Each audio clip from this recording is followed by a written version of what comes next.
The play had been good, but an icy wind bit to the bone as Rhys and Bran Tremayne emerged from the Theatre Royal.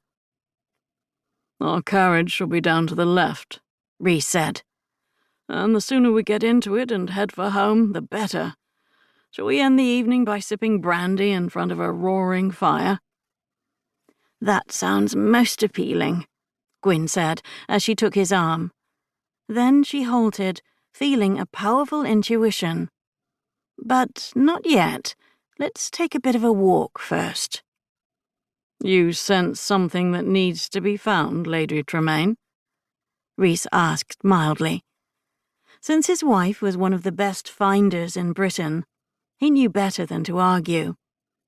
He merely raised an arm and gestured for their coach to follow them. "Something or someone." Gwyn drew her cloak more closely around her as she purposefully started threading her way through the mass of waiting carriages and playgoers who were happily discussing the show they'd just seen. 2 turns took them from Covent Garden into a narrow lane. Halfway down, Gwyn paused, then turned left into a dark alley, barely lit by capricious moonlight. It dead-ended at a wall, where a pile of rubble had accumulated against the dingy brick.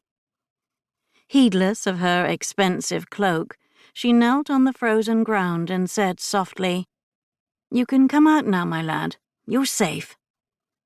There was a rustling sound, but no one appeared. "How does warm food and a fire and a bath sound?" she said in her most persuasive voice. A child's voice snarled, "Don't want no bath."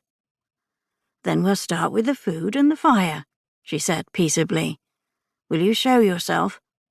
It won't hurt you."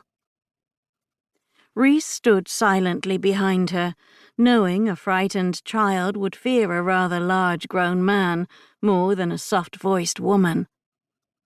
The rubble shifted, and a small, filthy face became visible. A boy-child, perhaps 5 or 6 years old. Gwyn brushed back a lock of fair hair, then peeled the kidskin glove from her right hand and offered it to the little boy. He hesitantly took it. As she clasped his freezing fingers with her warm hand, his eyes widened, and he sighed with relief. "You can tell I'm safe, can't you?" Gwyn said.